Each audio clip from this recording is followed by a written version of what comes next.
Hello. Thank you for joining me.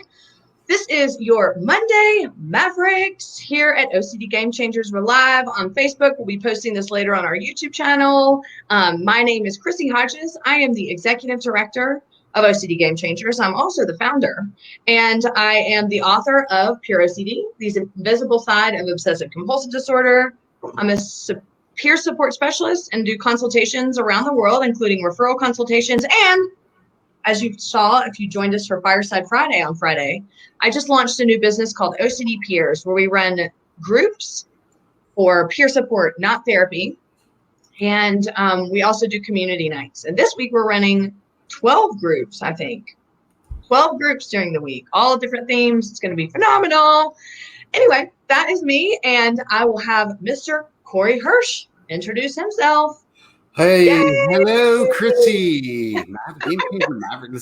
I like this. I like this whole premise and setup you have here. My name is Corey Hirsch. I'm a former National Hockey League goaltender.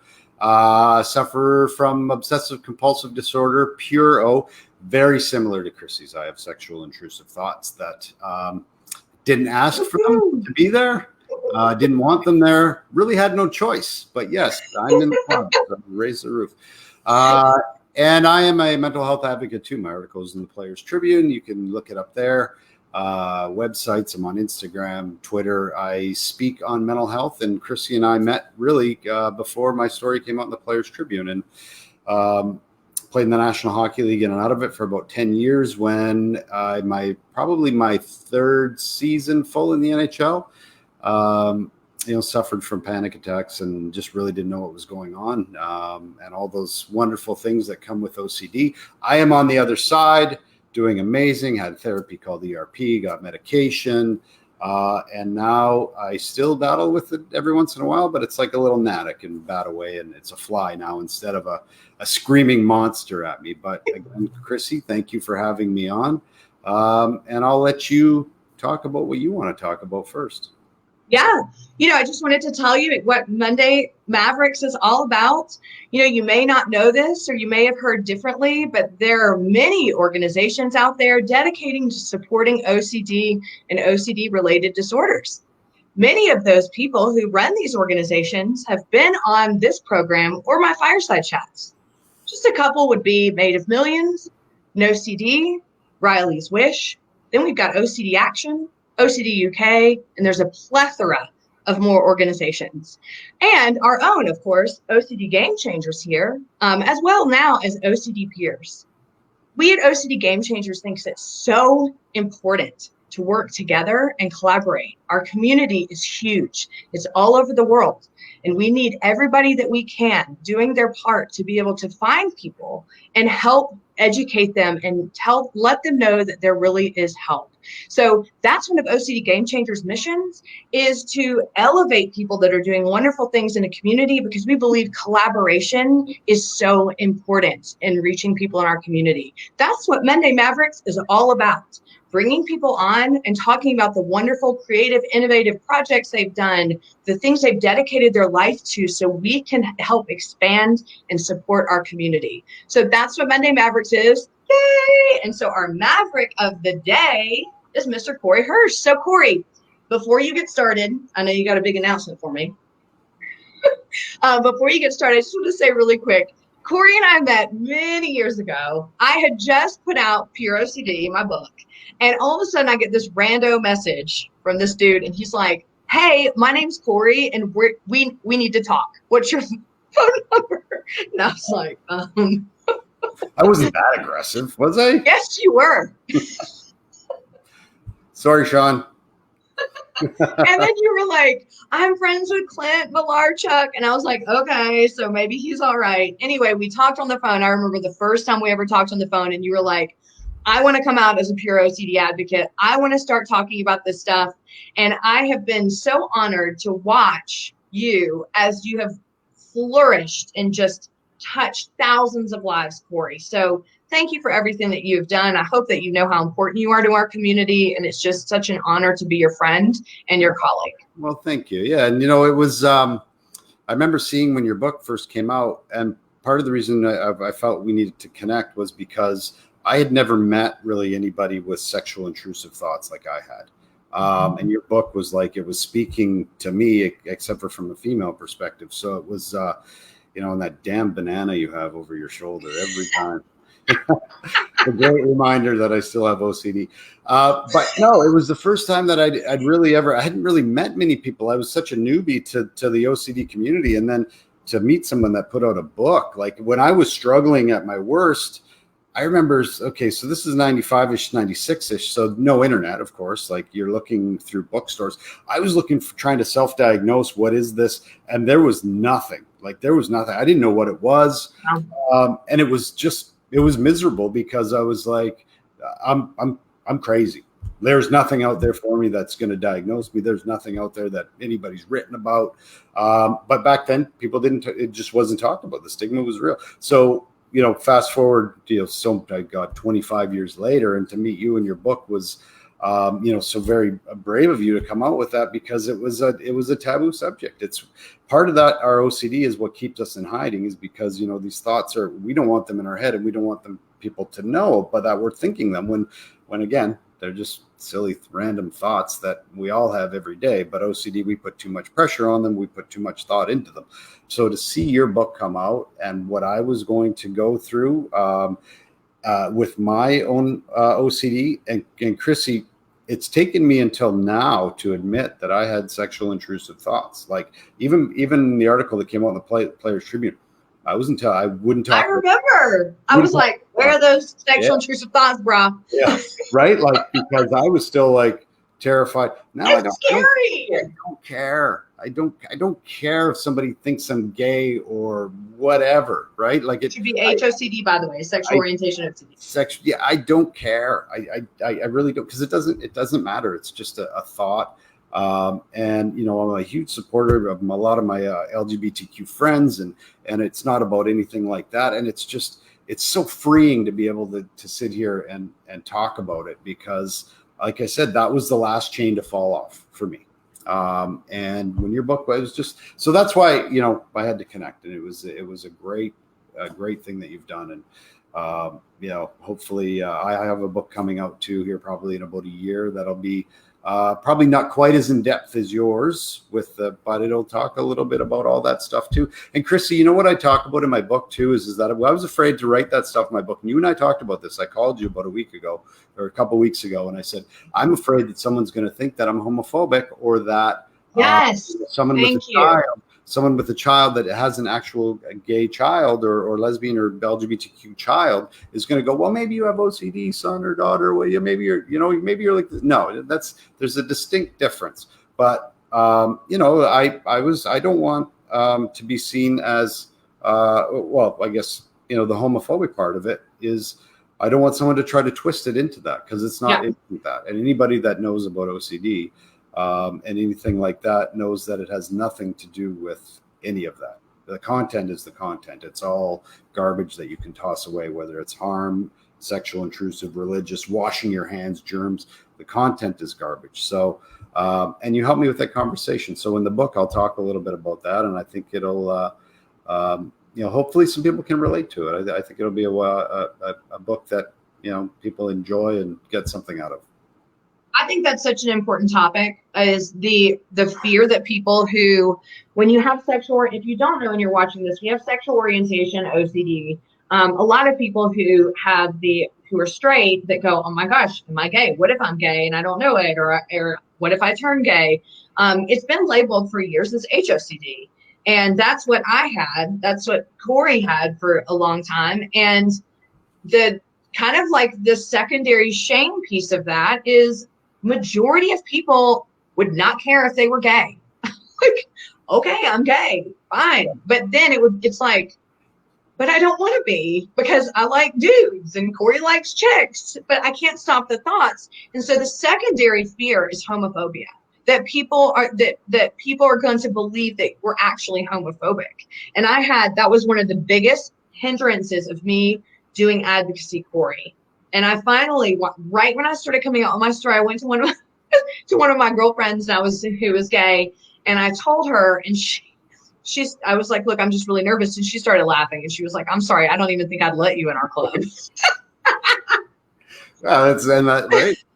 But she helps me craft the message a little bit. And at some point, I want to get Brian Pyatt on here to talk about it. Corey, maybe you could come back on with us to talk about that, because I think it's something that really keeps people stuck in shame and stuck in silence, and for fear of, people thinking maybe you are in the closet and you're just not admitted it, or that you're homophobic. And that's more cases than not. That's not the case. Yeah. So thank you for bringing that up. No, yeah, and it goes back to the call. I like how it's called sexual orientation OCD, because there's lesbian, gay, transgender people that have straight asexual, right? Asexual is the one too. So it's just proof that it's the content. It's not, the content is all the same garbage, whether it's harm, religious. It's not about the content. It's right. Lying to you and just trying to create, mass confusion. And I always wondered, Christine, I'll ask you this too. Do you think that sometimes, so rather than dealing with the stress of my life, my OCD allowed me to focus on this over here, right? Instead of having to focus on this over here. I don't have any, diagnostic proof or medical science or whatever proof of that. But I always wondered that, hockey was stressful, life was stressful, and that maybe my brain was grab something that I could focus that wasn't, would keep me from focusing on real life. And I always wonder that. I don't know if there's any studies on that or anything, but like I said, the OCD, the content is garbage. And you know what? Like you said, I don't care if somebody thinks I'm gay. I don't care if somebody thinks that, I have weird thoughts or whatever. It doesn't bother me anymore. I know who I am. I'm uncomfortable with it. And if you're out there listening, and whether your OCD is harm, sexual, intrusive, religious, germ washing, whatever it is, you'll get to that point too, where you just don't care what anybody thinks anymore. And it's a great place to be, and the chains fall off. And I know it's hard right now where you're at if you're struggling, but one day I guarantee you the chains fall off. And with age, I think everything gets better. I agree, except for gravity. I don't get any better looking, that's for sure. Okay, Corey, so tell me what propelled you to want to go into advocacy? What made you, what just like was like, nope, I got to do this? And that's what you were like, because I remember right at the very beginning, you were like, I'm doing this, I don't care. And then you kind of go back and forth. Yeah. Well, what got me into advocacy was the fact that when I realized, so when my Players Tribune article hit kind of the internet, it was huge, crazy. It was like so huge, 2 million hits in under like 2 hours. It was, I know, I remember, blew up. And so I think this is going to be big. And then I talked to you 2 days later and you were like, I think I can't move. I was getting bombarded with, but it was like, there's people out there that need to hear this. They need to see this. They need to know that they're not alone. And I'm fortunate enough to have a platform, right? By being a former professional athlete, I have a platform, and shame on me if I don't use it for good. And it's whether you use it for cancer awareness or diabetes, whatever it is. If you have a platform, I think, it's a thing you need to use for some good in the world, and you can use it. Doesn't mean you have to be overly public, but if you have a platform and you can change the world in some way, absolutely. So that's kind of why I got into advocacy, because I realized how big my platform was, and I was like, wow, you know what? I can reach a lot of people that are struggling. I also met another player who struggled with the same form of OCD, had been in rehab a bunch of times, and his mom had to resuscitate him from a fentanyl overdose. I don't want to see that happen to anybody. And I didn't realize that OCD could be, was as deadly as it was, or it could be. And it doesn't have to be that way, because it's very treatable, and there's help available. So that was another reason why I got into advocacy. I don't want to see someone take their life ever because of OCD. So that's one thing I want to touch on. I appreciate you bringing it up. I think that a lot of people remain pretty ignorant, and I don't mean that in a bad way, but just ignorant of the fact that OCD is a deadly illness.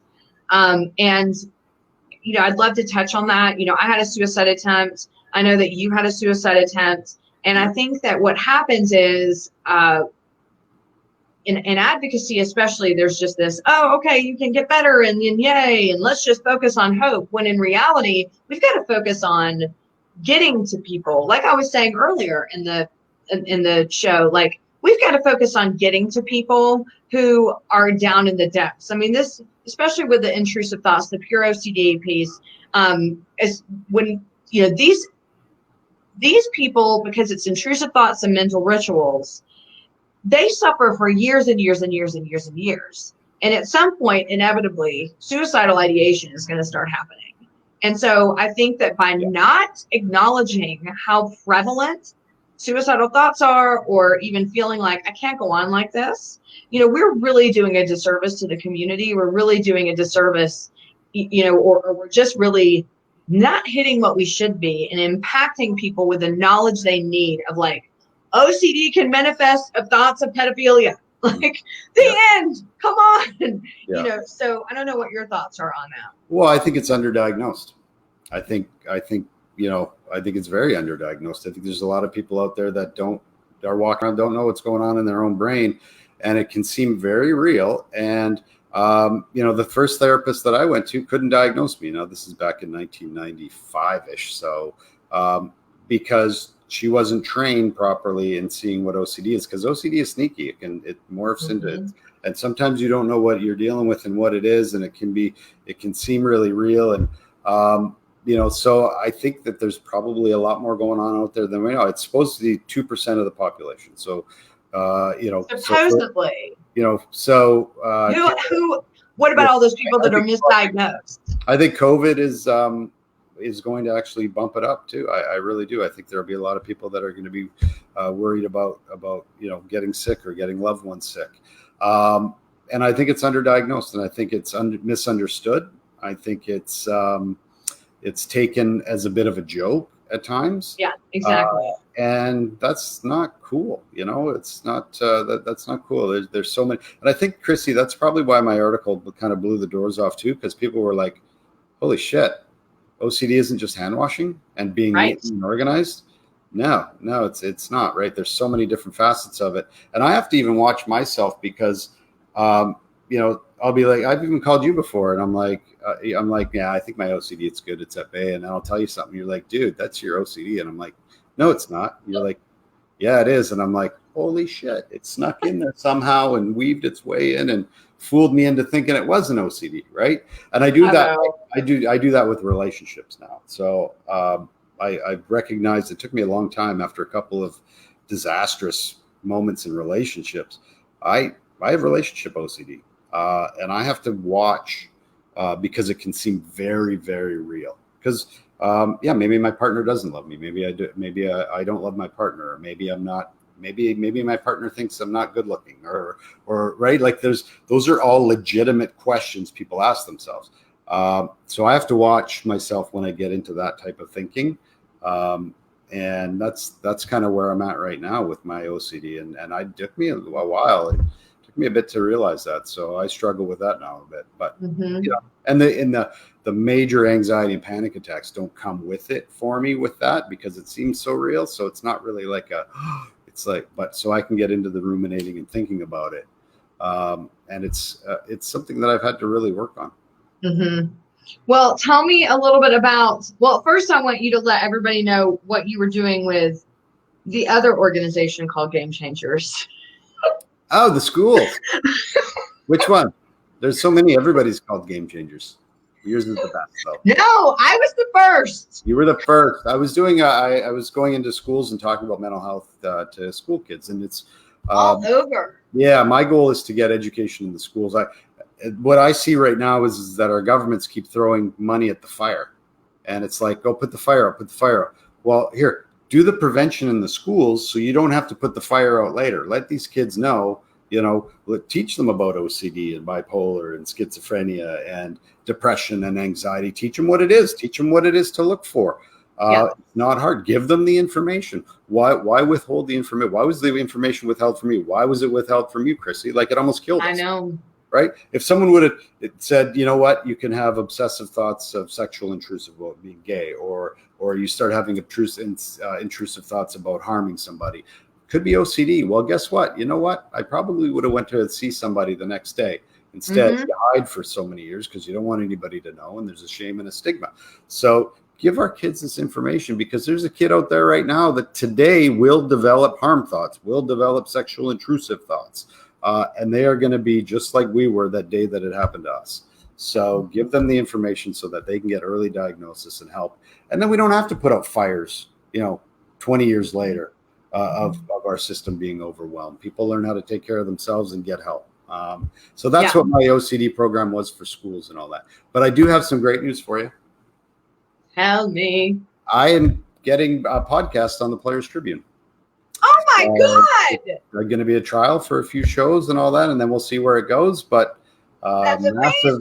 Massive platform for athletes, and we're going to do one with Dr. Diane McIntosh. You met Diane, I love her. And I'll let everybody know when it launches, and hopefully we can change the world through learning about athletes that go through everything, and people that are supposed to be manly and macho, or females that are supposed to be the high-end athletes that struggle with real world problems just like we do in mental health. So pretty excited about that. I'll let everybody know when it's going to launch. That is amazing. Hello, Monday Mavericks in the house. You're the first to know. So I'm the first with everybody watching. Hopefully it still happens. Hopefully I didn't jinx it. Hopefully they don't call me tomorrow and go, "What were you talking about? It's all right." No, it's that's amazing, man. Players Tribune does a great job of trying to help and change the world. They've done amazing with their articles and try to make change. So it's really cool. I'm pretty excited about the platform.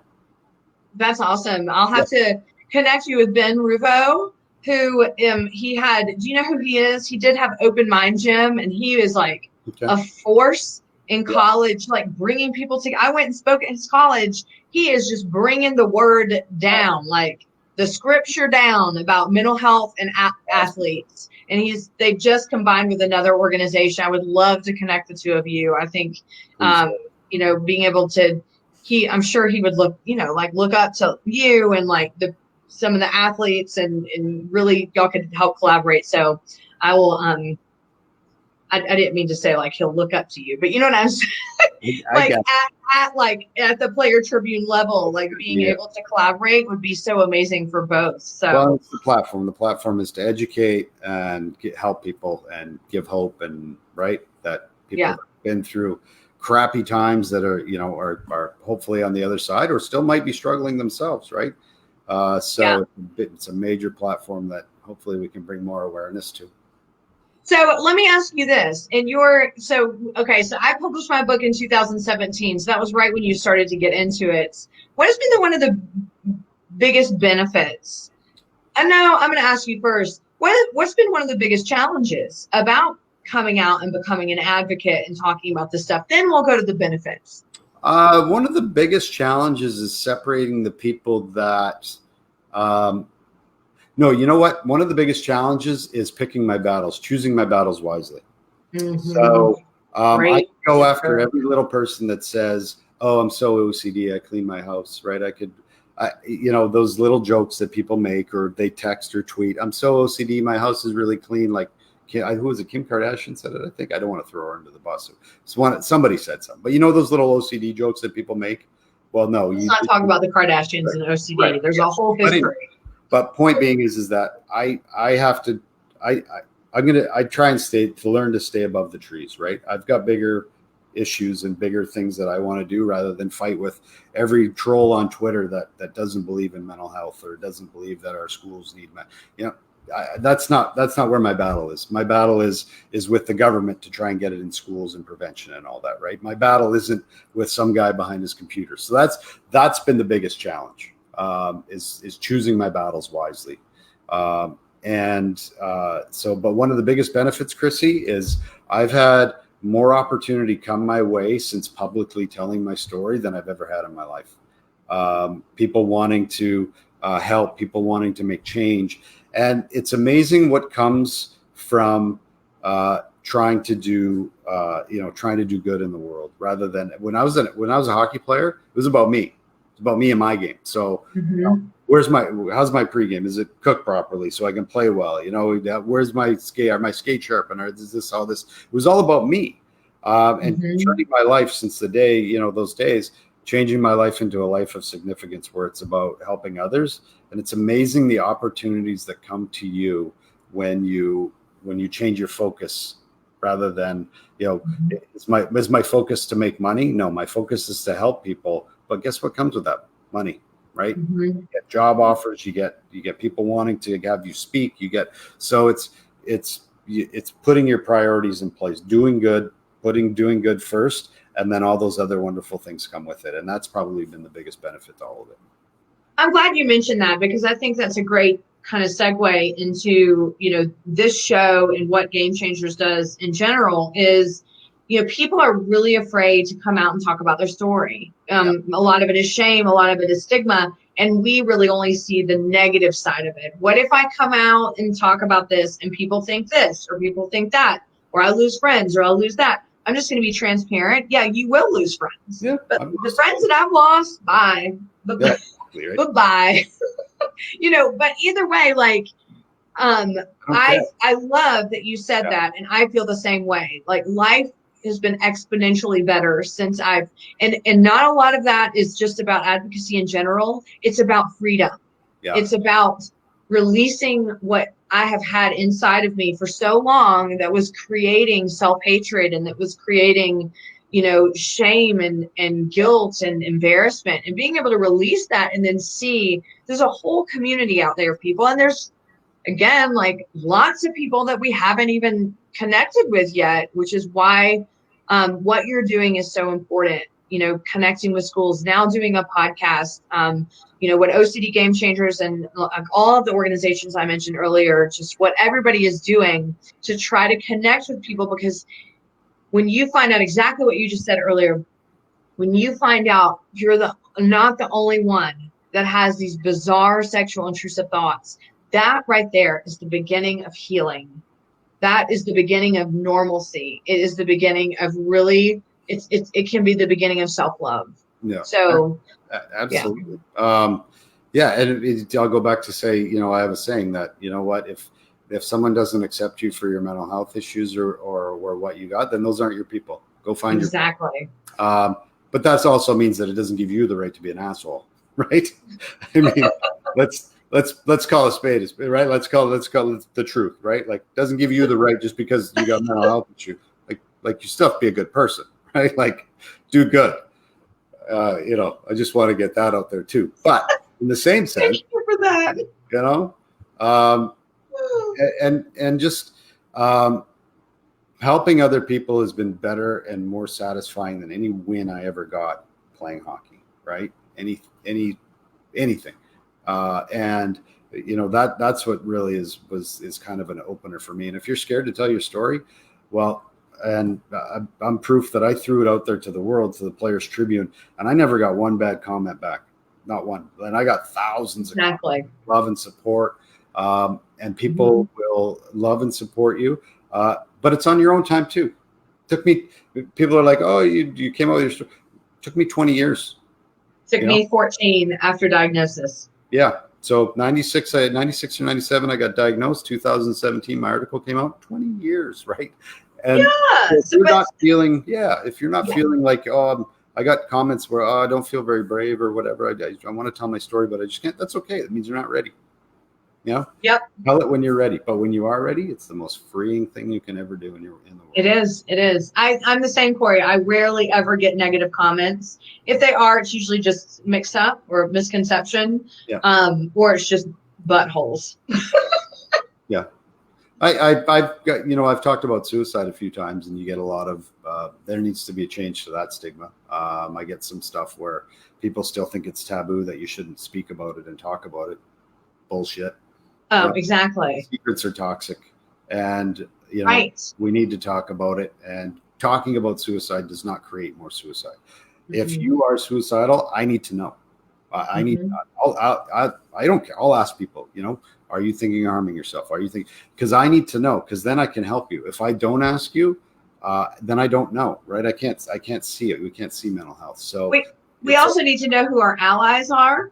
So this is important for, and I didn't mean to cut you off, but I really wanted to say this. When you were talking earlier about if you had only known that it's when you have intrusive thoughts, I get this question a lot from family, like, well, how do I talk to my kids about sexual intrusive thoughts and stuff? I'm like, just be real with them.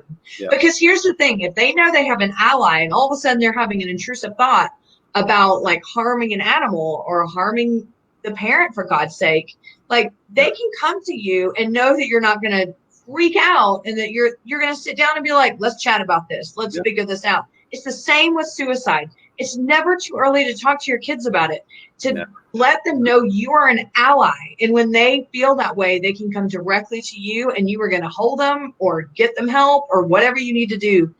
That 100%. Corey, we should probably wrap up here. Can you give us, actually, if there are people out there on the fence and they're wanting to do something, a project or come out with a story or start a blog, will you give them some encouragement just from your own experience? Absolutely. And just do it. It doesn't matter how many people see it, or if you're worried that no one will, you want to write a blog or you want to tell a story. It doesn't matter how big the platform is or how many people you reach. You might reach one person and that person might make a difference in their life. So you just got to do it. It's not about the numbers of people or whatever. Just get it done. It's freeing. It feels great. And it's like, I don't hang my head in shame anymore walking by people. It's like, who I am. And I'm glad it's out there. So just do it. It's the best thing you'll ever do. Well, who you are is very appreciated. And I just love you. You know that. You're one of my besties. And I just appreciate everything that you do. I'm so grateful to have you in my life. Yeah, me too. Thank you, Chrissy, for having me today. This is great. I love this. Yeah, it's super fun. So with that, what Corey said about doing a project or something, also remember you can always push it over to OCD Gamechangers, and you can we will post up on our Facebook page. So please email us at ocdgamechangers@gmail.com. Our platform is always wanting to elevate and celebrate people coming out and becoming advocates so we can reach people in our community and help save lives. Thank you so much for being here on Monday Mavericks. Woo! And we will be back, not this Friday, but next with a Fireside Friday. I don't have my schedule in front of me, so I have no idea who's going to be on, but I bet it's going to be real cool. And if you need meds, take them. Damn it. The stigma on medication drives me bonkers. It saved my life. That would be a topic for another fireside, maybe. Thanks, Chrissy. All right. Thank you so much, everyone, for being here. Go to ocdgamechangers.com for more information. And if you want to sign up for a peer group, go to ocdpeers.com. And we will see you next week. Bye.